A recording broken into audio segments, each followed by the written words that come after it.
بسم اللہ الرحمن الرحیم۔ السلام علیکم۔ وہ آخری 3 نشانیاں جن کے بعد قیامت قائم ہوگی۔ حضور صلی اللہ علیہ وآلہ وسلم نے ارشاد فرمایا، اس وقت تک قیامت نہیں آئے گی جب تک قیامت انسان کے مرنے کا نام ہے، کیونکہ جب انسان موت کی نیند سو جاتا ہے تو اس کی روح قیامت کا منظر دیکھ رہی ہوتی ہے۔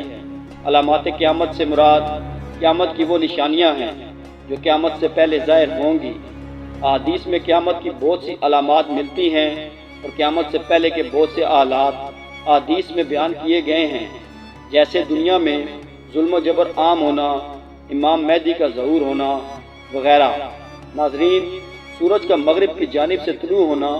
قیامت کی بڑی نشانی ہے۔ سورج مغرب سے طلوع ہونے کی سائنسی توجیہ ایک ایسا انکشاف ہے جس نے ساری دنیا کو حیران کر دیا ہے۔ مریخ سائنسدانوں کی نظر کا محور رہا ہے، یہاں تک کہ یہ نظریہ سامنے آیا ہے کہ سورج کی روشنی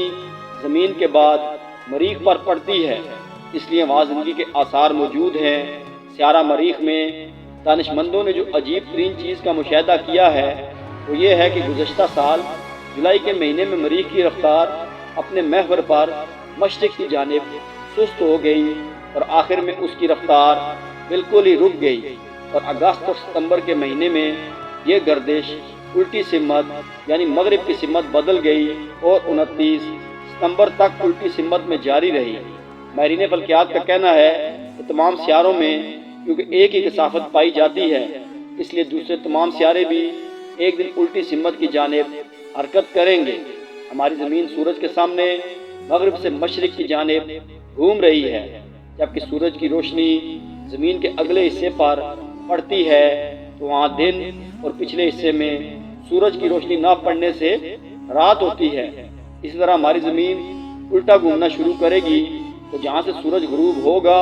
اسی جانب سے دوبارہ طلوع ہوگا۔ حضرت ابو ذر غفاری رضی اللہ تعالیٰ عنہ سے روایت ہے کہ جب سورج غروب ہوا تو رسول اللہ صلی اللہ علیہ وآلہ وسلم نے حضرت ابو ذر غفاری رضی اللہ تعالیٰ عنہ سے فرمایا کہ تمہیں معلوم ہے کہ سورج کہاں جاتا ہے؟ میں نے عرض کیا، اللہ اور اس کا رسول خوب جانتے ہیں۔ آپ صلی اللہ علیہ وآلہ وسلم نے فرمایا کہ سورج جاتا ہے حتیٰ کہ عرش کے نیچے سجدہ کرتا ہے، پھر طلوع ہونے کی اجازت مانگتا ہے، اسے اجازت مل جاتی ہے، اور عنقریب وہ وقت آئے گا یہ جا کر سجدہ کرے گا وہ مقبول نہ ہوگا، اور طلوع ہونے کی اجازت چاہے گا تو اجازت نہ ملے گی، بلکہ اسے حکم ہوگا کہ جہاں سے آیا ہے وہیں واپس چلا جا۔ اس وقت یہ مغرب سے طلوع ہوگا، اور یہی اس آیت کریمہ کا مطلب ہے۔ ترجمہ: اور آفتاب اپنے ٹھکانے کی طرف چلتا رہتا ہے، یہ اندازہ وعدہ ہوا ہے اس کا جو زبردست ہے، علم والا ہے۔ رسول اللہ صلی اللہ علیہ وآلہ وسلم نے ارشاد فرمایا، اس وقت تک قیامت نہیں آئے گی جب تک کہ سورج مغرب سے طلوع نہیں ہوگا، پھر جب آدمی اسے دیکھیں گے تو سب ایمان لے آئیں گے، مگر یہ وقت ایسا ہوگا کہ اس وقت کا ایمان لانا کسی کو مفید نہ ہوگا۔ یہ ساری کیفیت بیان کرنے کے بعد آخر میں رسول اللہ صلی اللہ علیہ وآلہ وسلم نے فرمایا کہ کیا آپ لوگ جانتے ہیں سورج اپنے مطلع سے کب طلوع ہوگا؟ یہ اس وقت ہوگا جب کسی انسان کے لیے اس کا ایمان قبول کر لینا سود مند نہ ہوگا، کیونکہ سورج کے مغرب سے طلوع ہونے سے پہلے نہ تو وہ ایمان لایا تھا اور نہ ہی اپنے ایمان سے کسی اچھائی کو حاصل کیا تھا۔ اور اسی طرح ایک دوسری روایت میں رسول اللہ صلی اللہ علیہ وآلہ وسلم نے فرمایا، 3 چیزیں ایسی ہیں جن کے ظہور کے بعد کسی انسان کے لیے اس کا ایمان قبول کر لینا اس کے لیے فائدہ مند ثابت نہ ہوگا، کیونکہ اس سے پہلے نہ تو اس نے ایمان قبول کیا تھا اور نہ ہی اپنے ایمان سے کسی اچھائی کو حاصل کیا تھا۔ وہ 3 چیزیں یہ ہیں: نمبر 1 دجال کا ظاہر ہونا، نمبر 2 زمین سے جانور کا نکلنا۔ حضرت حذیفہ رضی اللہ تعالیٰ عنہ نے حضرت صلی اللہ علیہ وآلہ وسلم سے دریافت کیا کہ سورج کے مغرب سے طلوع ہونے کا نشان کیا ہے؟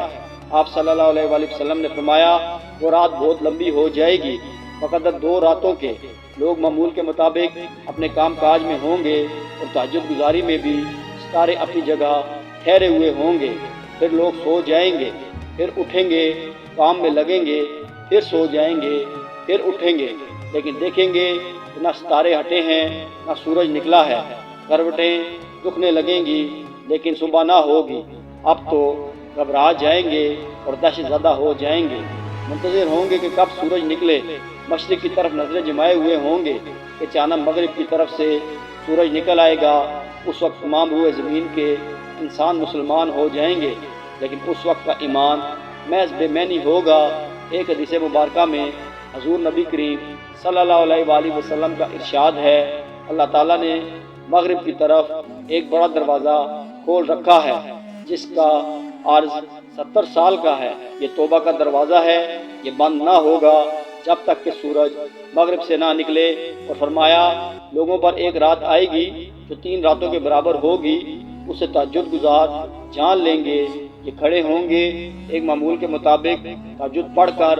سوئیں گے، پھر اٹھیں گے اپنا معمول ادا کر کے پھر لیٹیں گے، لوگ اس لمبائی سے گھبرا کر چیخو پکار شروع کر دیں گے اور دوڑے بھاگے مسجدوں کی طرف جائیں گے کہ بے وقت دیکھیں گے کہ سورج طلوع ہو گیا، یہاں تک کہ آسمان کے درمیان میں پہنچ کر پھر واپس چلا جائے گا اور اپنے طلوع ہونے کی جگہ سے طلوع ہوگا۔ یہی وہ وقت ہے جس وقت ایمان فائدہ مند نہیں ہوگا۔ اور روایت میں ہے کہ 3 مسلمان مروان کے پاس بیٹھے ہوئے تھے، مروان ان سے کہہ رہے تھے کہ سب سے پہلی نشانی دجال کا نکلنا ہے۔ یہ سن کر یہ لوگ حضرت عبداللہ بن عمرو کے پاس گئے اور یہ بیان کیا کہ آپ نے فرمایا اس نے کچھ نہیں کہا، مجھے حضور صلی اللہ علیہ وآلہ وسلم کا فرمان خوب اچھی طرح یاد ہے کہ سب سے پہلے سورج کا مغرب سے نکلنا ہے، اور دابت الارض وہ جانور جو قیامت سے پہلے ظاہر ہوگا کا دن چڑھے ظاہر ہونا ہے، ان دونوں میں سے جو بھی پہلے ظاہر ہو اسی کے بعد دوسری ظاہر ہوگی۔ حضرت عبداللہ کتاب پڑھتے جاتے تھے، فرمایا میرا خیال ہے کہ پہلے سورج کا نشان ظاہر ہوگا، وہ غروب ہوتے ہی عرش تلے جاتا ہے اور سجدہ کر کے اجازت مانگتا ہے، اجازت مل جاتی ہے، جب مشیت الہی سے مغرب سے ہی نکلنا ہوگا تو اس کی بار بار کی اجازت طلبی پر بھی جواب نہ ملے گا، رات کا وقت ختم ہونے کے قریب ہوگا اور یہ سمجھ لے گا کہ اب اگر اجازت ملی بھی تو مشرق میں نہیں پہنچ سکتا، تو کہے گا یا اللہ دنیا کو سخت تکلیف ہوگی، اسے کہا جائے گا یہیں سے طلوع ہو، چنانچہ وہ مغرب سے ہی نکل آئے گا۔ پھر حضرت عبداللہ نے یہی آیت تلاوت فرمائی، اسی طرح جب سورج مغرب سے نکلے گا ابلیس سجدے میں گر پڑے گا اور زور زور سے کہے گا الہی مجھے حکم کر، میں مانوں گا، جسے تو فرمائے گا میں سجدہ کرنے کے لیے تیار ہوں۔ اس کی اولاد اس کے پاس جمع ہو جائے گی اور کہے گی یہ ہائے وائے کیسی ہے، وہ کہے گا مجھے یہیں تک کی ڈھیل دی گئی تھی، اب وہ آخری وقت آ گیا ہے۔ پھر صفا کی پہاڑی کے غار سے دابت الارض نکلے گا، اس کا پہلا قدم انطاکیہ میں پڑے گا، وہ ابلیس کے پاس پہنچے گا اور اسے تھپڑ مارے گا۔ حضور نبی کریم صلی اللہ علیہ وآلہ وسلم فرماتے ہیں ہجرت کا ختم نہ ہوگا جب تک کہ دشمن برسرے پہ کار رہے۔ ہجرت کی 2 قسمیں ہیں، ایک تو گناہوں کو چھوڑنا، دوسرے اللہ اور اس کے رسول کے پاس ترک وطن کر کے جانا، یہ بھی باقی رہے گی جب تک کہ توبہ قبول ہوتی ہے، اور توبہ قبول ہوتی رہے گی جب تک کہ سورج مغرب سے نہ نکلے۔ سورج کے مغرب سے نکلتے ہی پھر جو کچھ جس حال میں ہے اسی پر مہر لگ جائے گی اور اعمال بے فائدہ ہو جائیں گے۔ ابن مسعود کا فرمان ہے کہ بہت سے نشانات گزر چکے، صرف 4 باقی رہ گئے ہیں، سورج کا مغرب سے نکلنا، دجال کا نکلنا، دعوت الارض اور یاجوج ماجوج کا آنا، جس علامات کے ساتھ اعمال ختم ہو جائیں گے۔ وہ طلوع شمس من جانب مغرب ہے۔ حضرت عائشہ صدیقہ رضی اللہ تعالیٰ عنہ فرماتی ہیں قیامت کی پہلی نشانی کے ساتھ ہی اعمال کا خاتمہ ہے، اس دن کسی کافر کا مسلمان ہونا بے فائدہ ہوگا۔ عام مومن جس سے پہلے نیک اعمال والا ہوگا، وہ بہتری میں رہے گا، اور جو نیک عمل نہ ہوگا اس کی توبہ بھی اس وقت قبول نہ ہوگی۔ برے لوگوں کے نیک اعمال بھی اس نشان عظیم کو دیکھ لینے کے بعد کام نہ آئیں گے۔ دعا ہے کہ اللہ تعالی ہمیں جلد توبہ قبول کرنے، نیک اعمال کرنے کی توفیق عطا فرمائے اور ہمیں نیک کاروں میں شامل کرے۔ آمین ثم آمین۔